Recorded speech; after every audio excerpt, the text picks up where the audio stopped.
মাথার উপরে খাঁ খাঁ করছে। হরেন মাঝি নৌকার উপর রান্না করছে। অন্যদিকে আশুবাবু নামের এক ব্যবসায়ী ব্যবসার লাভের মূলধন নিয়ে বাড়ি ফিরবে বলে রওনা দিয়েছে।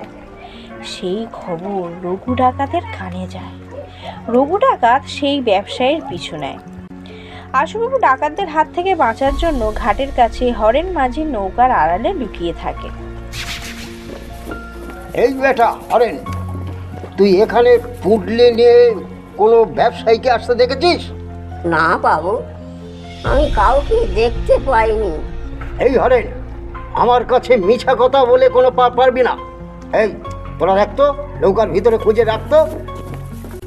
রঘু ডাকাতের কথা মতো তার দলবল নৌকাতে উঠে হরেন মাঝিকে পাকড়াও করলো। নৌকা তন্ন তন্ন করে খুঁজেও কিচ্ছু পেল না। না কর্তা, হরেন ঠিক কথাই বলেছে। নৌকার